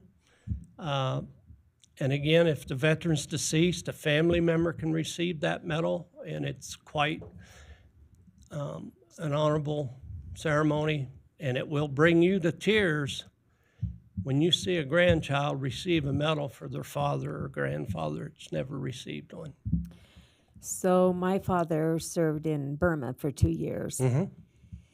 And I get emotional just talking about, because I know it changed his life and caused problems his whole life because of what he endured and seen in that. So would he be available to receive one of these? Oh. Yes. We do not turn down any World War II veterans also when we find them. We're a little more flexible up here in the north. I know our paperwork says 1945, but many of the World War II veterans stayed in even longer than that. So we accept all World War II veterans. We've actually done ceremonies at the George E. Wayland Veterans Home a couple times prior to the COVID. We've had a few small ones back in there, but we will go anywhere in the state of Utah if we're able and can get together and do these ceremonies. We've actually, Andy and his brothers actually done them at funerals. We went to nursing homes. We've done them hospitals. We will go anywhere that we're eligible and can do. So you don't have like a set schedule. It just depends on how many people were nominated. So we would just always have to just check your website to see when your next ceremony was. Yeah, we're a little flaky on the website, I must admit that. It's the age. Trust I mean, we need that, so we're good. We're good. I'm still playing with 8 tracks. I have them in my 2 Mustangs that go to car shows. Beta or VHS? Let's really go down that path. I do have VHS also. But anyway, what I'm saying is we've been working on a website that will stand up. We just haven't. You'll see us on maybe the internet, or somebody will post something or pictures of one of our ceremonies. So best way to do is come and see one, and then word of mouth always helps. There for sometimes we've been doing 2 and 3 a month. 1 month we did 4. The past couple months, a lot of our veterans been having a lot of health problems because we're all quite old. But this month we will have one in Syracuse, and then we'll be back on track to do one in Roy probably next month again in September. I appreciate the efforts because my dad died when I was 8 years old, and I didn't know much about his military service. And Jan and Jean went out of their way to find my father's military records, and I received that for him, and it was a great honor. So I appreciate the work that goes into it. Jan and Jean is right back here, and they've been very, very instrumental in getting us a lot of names in this area. Mm-hmm. And I don't mean just Roy, I mean Clinton, Sunset, the whole 9 yards. We've done Plain City 3 or 4 times. We've done all over the place. And we enjoy doing this. We did one up in Hiram, and the whole city turned out at Hiram. And Morgan was the same way. The whole city just come out. And it's a wonderful feeling, and we are nonprofit. Nobody gets paid. It's all volunteers. So, Well, I don't know if we have to vote. I mean, I can't think of anything better to spend $1,800 on. Just knowing the service, I mean, what you did to make our country what it is today. And like, I mean, my dad, I just know how hard it was for him and all the veterans out there who really, especially Vietnam too, that didn't get really any recognition. And I think this is just such a great thing that you're doing, and I really applaud you for your service. And I would totally vote to give you $1,800 yearly to do this. It's just such a worthwhile thing that you're doing, and I really appreciate you coming and telling us about it. well, I hope you keep Mayor Dandoy in office, because he's been one of the better mayors we've had to work with, to tell That's you the his truth. decision. He's always over there setting up the tables and chairs before we get there. And like I say, we're quite old, and a lot of us are handicapped, and he has it ready to go. And Yeah. we've done 12 or more there in the last 2 years. It's always a pleasure to work with Mayor Dandoy and any city council. Right. I Let me, think let me offer you Mayor Dandoy is great. the process so that you feel comfortable. If three of you basically believe that this is a good option and a good donation to a good service, just indicate, then we have to go through a very formal process, okay, to do this. We can't do it tonight nor vote on it tonight. But certainly, if three of you believe that we should at least present something to you in the proper format, and more importantly, the timeline, because donations do have to be accounted for to the public, then we'll make that happen.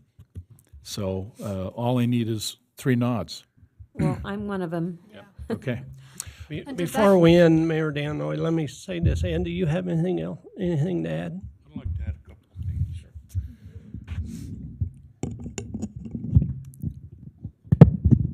Andy, you can just grab it. Anyway, I'm Andy Vigil. I was in the U.S. Army. I was a military policeman. And Larry got me started in this, and for some reason, he took me under his arm, and we were gone. We have a lot of good blue shirts working with us. And without them, none of this would be possible, like with Gene and Jan. And I just want to say, when you do see these people get this medal, there are so many of them that, you know, break down. They all break down. And we want to say thank you to Mayor Dandoy, because he's one speaker that I don't think I've ever heard anybody better. And he brings it out, and it's from his heart, and everybody listens. And I want to thank him for everything he's done for us. And I was going to say that I've been in the principal's office before, but of course I was framed. We all were. I never have been in anything like this. I'm a little bit nervous. But I want to thank you all. I really do. Thank you. Thank you. Thank you. Yeah. How else have you been getting your funding up to this point, or what are your other ways? One way is my wife and my brother Joseph, my wife Debbie, we take around and put donation jars in different restaurants or different coffee places. And that's one way we've been trying to get donation. It's kind of hard because, as you know, not everybody has cash with them when they go to a restaurant. So, but we try to do that a lot. And basically, I ask my friends. Some of my friends are really honorable, and they do donate when I ask. So we're working on that part. Have other cities, you gone to other cities and asked yet, and any of them said yes? A few of them have. Morgan donated money to us. When we do these ceremonies, we have donation jars set up at the ceremonies. So, for instance, we just did one down in Lehigh at the Military Academy, and we had 42 on the list. 21 showed up, and we collected $206, but gave out 21 medals. So $206 doesn't buy a box of medals. It's $216 for a box of 12. So other places will make up a little bit for it, and some places fall short, but we keep going. The DAR ladies have donated. We've had nurses donations. A lot of our own blue shirts donated $1,000 out of their pocket or whatever to keep it going. Like I say, it's very grassroots, but we're getting there. We designed all that paperwork that you've seen, including the certificate and everything, and it's a process, but we're getting there. I did want to tell everybody one thing, though. We do not mail out the medal or certs. We just can't afford it, and if you don't show up to a ceremony in your schedule, we will contact you and try to schedule you for a ceremony. But after so many times, your certificate goes into a dead file, and the medal will go forward to another veteran. We have to do it that way right now. Special occasions, like I say, we've actually went to funerals, presented it. Hospitals, we've actually presented it. There are special occasions where every now and then we may mail one out. We get asked, can we wear this medal on our uniform? And I tell them yes. By now, you should be retired from the Cold War era. And yes, wear that medal proudly, and just state that is a state medal. There's only 4 states that do this. It's Texas, Louisiana, Alaska, and Utah, and by far Utah's been the best. So at our ceremonies and stuff, we pause for the family and family members and friends to take pictures. We will not rush a ceremony because of what it means to the families and the veterans. So don't come and ask me, can I just have my medal and my cert and go on your way? I'll give it to you, but I don't like doing it that way. When I was in Vietnam, in the hospitals,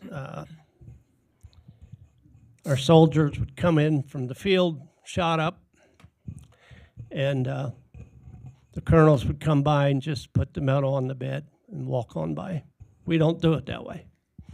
We want to pin this medal actually on you or the family member, and we will pause to do that. That's the way we do it. So do you do this on a specific night, or obviously it's in the evening, and is it on a weekend, or is it just depend on? It depends on the city and town we're in. Okay. Here in Roy, we've been doing them on a Friday evening.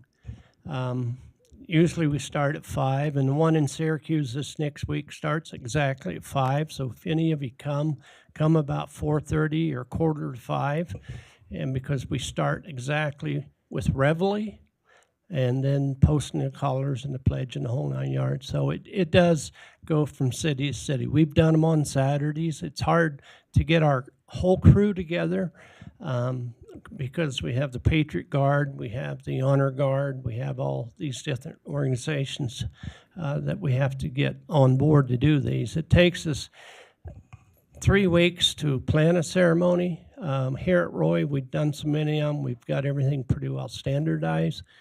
So it's just a matter of plugging in the people and the time and things like that. But if we're asked to do them for some reason on a Wednesday or something, we try to accommodate if we can. But we have to have a venue, too. We have to have a venue where we don't have to pay money up front to get that venue. So do we have to come to a ceremony, or can you tell us what each fold of the flag means tonight? I have senior moments, and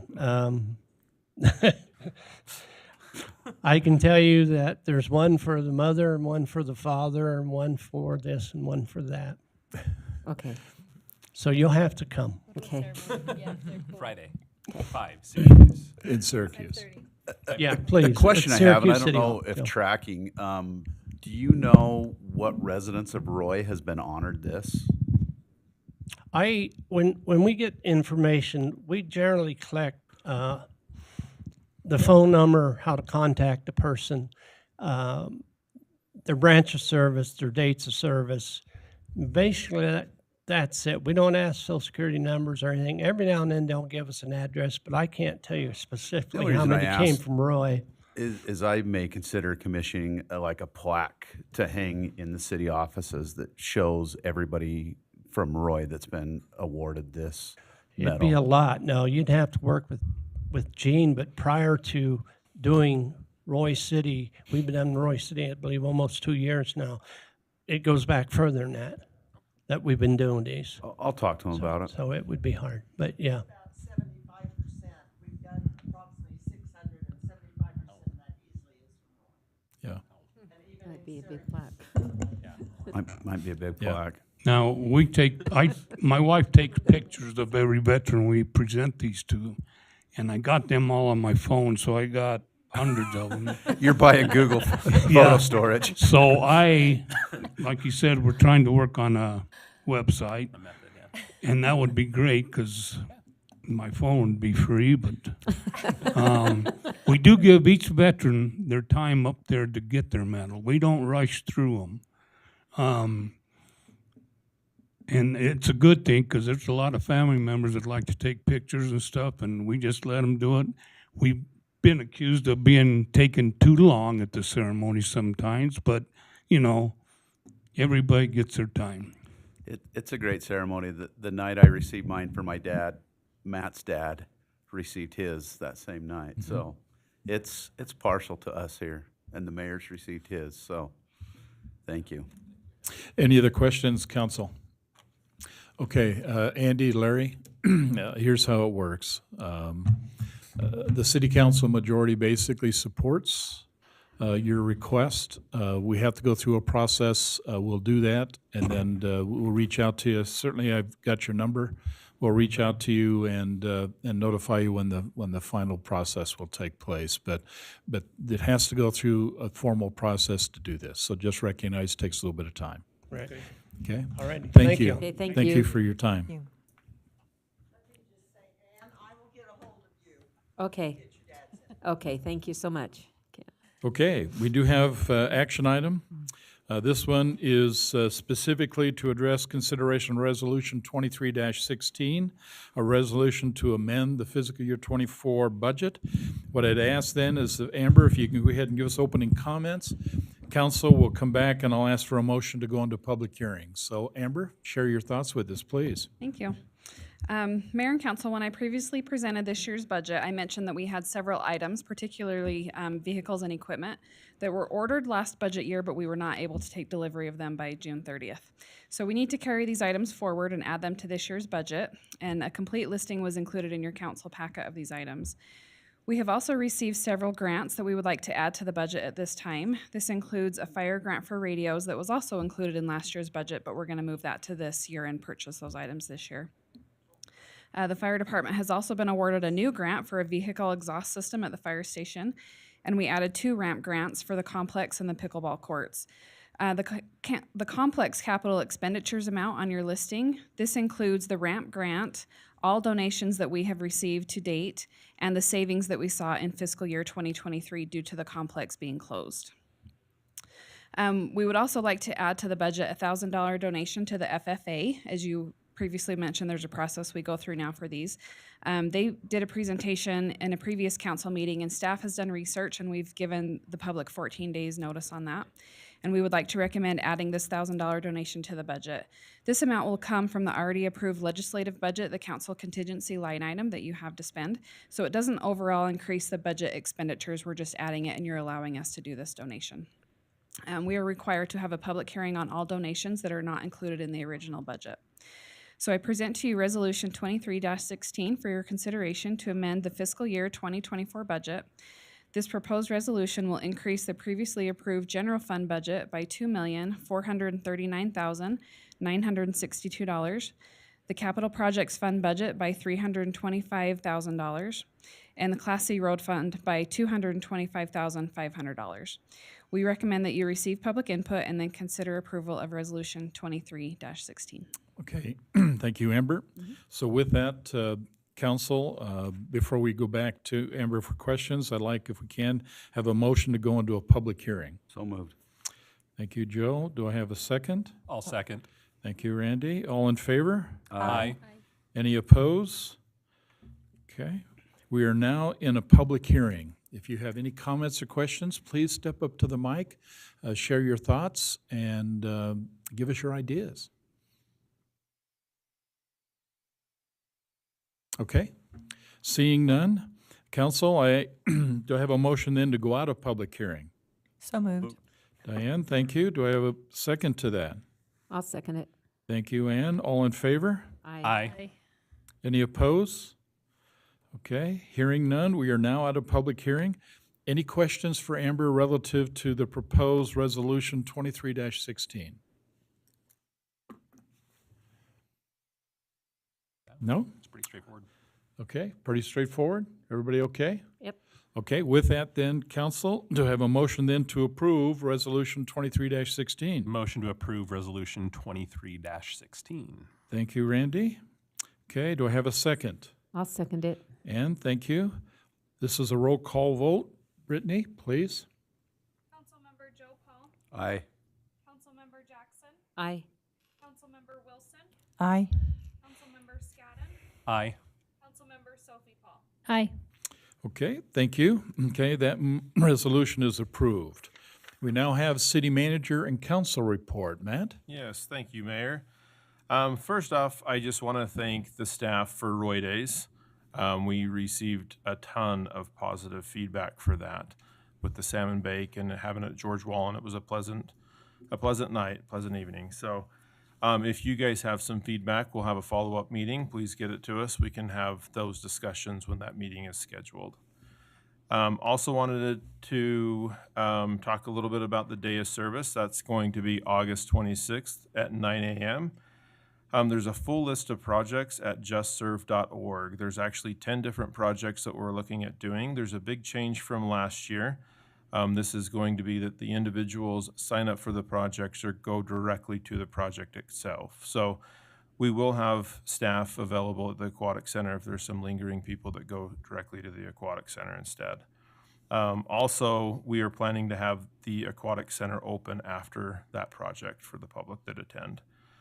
There was a big date on August 1st for the Modern Income Housing Report. We did get that in time to them. We submitted that in July, at the end of July. We had quite a bit of feedback back and forth. Things were looking very positive. They should be issuing a letter to the city. If we do receive that and not you, we will send it to you. So that should be coming as well. Also, this is very surprising to me, but the regular Aquatic Center hours are ending this week because school is going back into session. So it will be open only Saturdays and then the last Saturday and Labor Day weekend. So just take note of that. And I think that's all I have. Thank you. Okay, council, do you have any comments, questions, anything you want to share? I'd just like to say thank you to staff, police, fire, public works, parks and recreation, admin, everybody involved. Roy Days went off extremely well this year. I think the change of venue was good, mixed things up a little bit, got to spend some time with each department head doing different stuff. And so I just want to say thank you on behalf of the residents for putting on a great show this year. And I'll just jump right in. It was a great event, and it's been really fun to have a lot of very positive feedback. And, we jumped in with the hot dog option at the salmon bake, and I've had a lot of really good response about that and some other things. Even going though I on. thought it sounded weird, it gave me something to eat because I don't eat fish. So thank you. Did you sell out of the hot dogs then? Actually, we did, and they had to go to the Public Works refrigerator to get a few more hot dogs. So, anyway, I think it has turned out all of the Good to changes. see the I mean, volunteers there too. That worked out really well. and we've had really good feedback, and the volunteers have had good ideas of what they think might be helpful to, make things run a little more smoothly. It was fun to hear from the participants that they enjoyed seeing people that they knew to visit with them. And I think a lot of our goals were accomplished. We just keep fine tuning it. Right. It was really a good event all around, I think. So thank you to all those, because, when you have volunteers and city council members, it takes a lot of work for the staff to help us help them. And I just want to know, I recognize that, but I do think in the long run it's probably worth it. So, thanks. Okay, great comments. Anybody else? Yeah, Sophie? for being a first year at a new venue, it couldn't have gone off better. Yeah, it was absolutely amazing. The comments around, and people were chatty about it. It was very funny to watch. You know, you just kind of listen and hear them saying that they loved the new location and they liked the way we did this and they liked how everything was ran, and they loved the car show and the art show that was right next door, and everybody could just come right to that. It was very fun to watch that whole thing They come said together. it was real. What I heard a lot was it's good to just be able, the parade ends and they could just walk from the end of the parade right into Yeah. all the different venues to see the car show and things like that. So And I think the coolest thing out of the whole thing is I walked around a couple times when I was just kind of looking for something to do. And there was 5 parking lots, and half of them had open spots. No one was waiting for parking. No one was zipping around because they were mad because they couldn't find parking. No one was following people to their car because they couldn't, find. Anyway, so that was I loved that. Loved Right, it. I heard nothing but positive response also on the venue, on the car show, little hiccup on getting the old car people that have to talk with all their other car people into the parking lot. So they're gonna change, I think, some entrances next year to have the vendors come in and the car show people into another entrance. But other than that, I think it was one of the best fireworks shows. I mean, I thought it was over, and then it went another 20 minutes. And I was just very impressed with everything. I went around and asked a lot of people, what do you think about this? And I didn't get any negative comments. That was all very positive. And I liked that the fireworks weren't at that venue. I mean, I go around and tell people that were sitting out blank, because it's not, the fireworks isn't going to be here, right? And so, because that way all the teenagers, weren't hanging around waiting to watch the fireworks, because they all want to be where it's all happening. I mean, a few hung out there, but I thought that was, I thought it really should make our city proud, because a lot of people that I talked to about moving their blankets, they're like, well, we're not even from around here, and so we have no clue where Roy West Park is, or I was always trying to give them directions on where to go to watch it. So it really attracts a lot of people. Also, I just wanted to give you an update on our other Welcome to Roy City sign down by the Sunset line. They said they're going to try to pour the slab this week. I don't know if they've gotten a hold of you, Ross, and told you that, but I talked to Jay Jones today, and so hopefully we'll get that up and it will last longer than just a few months. And then, Ross, you were going to put lights. I saw piping or something down there to put lights by them down the other one on the north end. And so, anyway, that's all I have to say. Thank Are you. we thinking, maybe I missed it, pickleball court coming to a neighborhood near you soon? Yeah, we have actually a meeting this week in 2 days, a pre-con meeting for it. I wanted to talk to that lady. I was hoping she didn't leave, because I didn't know if you can respond to them when giving a public comment, because how we went over there and did that testing with the. Well, and when she was talking about it, I was reading it, and every 100 feet you go farther away, the decibels drop. Yeah. And so I'm anticipating by the time you get to her house, it's Right, it's popping. definitely more than 500 feet away. Yeah. And also, we won't have lights, at least not for now. Not for now.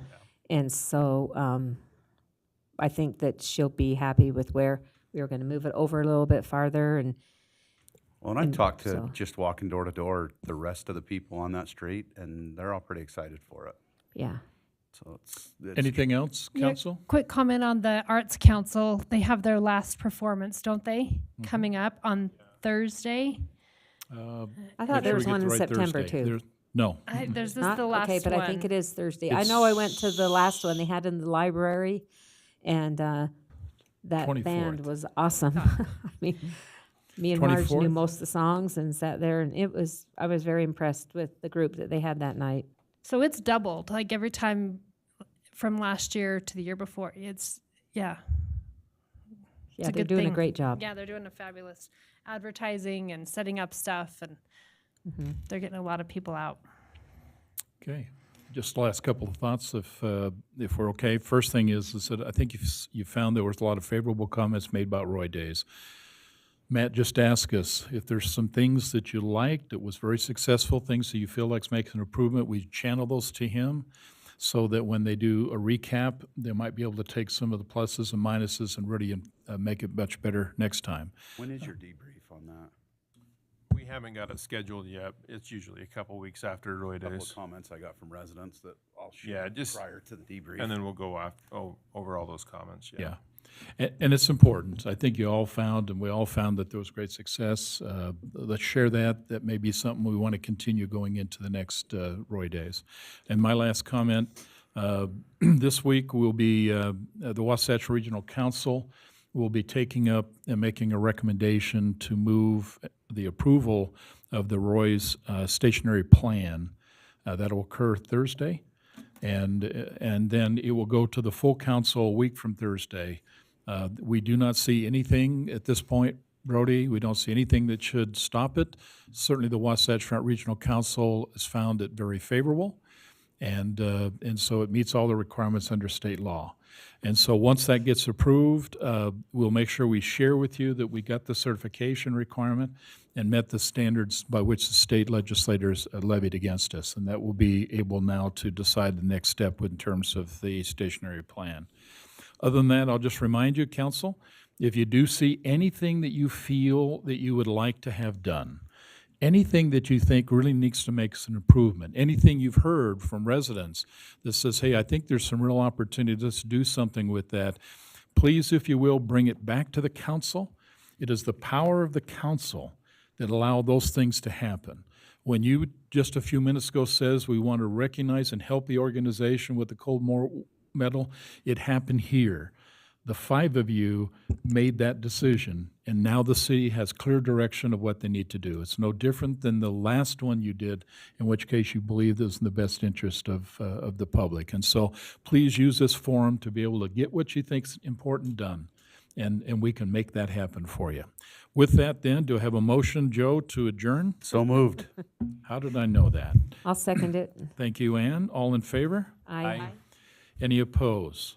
But it's only adjourned to the basement. That's right. Would you take 10 minutes, kind of gather yourself and join us in the basement, and then we will continue with the work session. And by the way, that work session is open to the public, so if you'd like to join us, please be there. Thank you. Good meeting.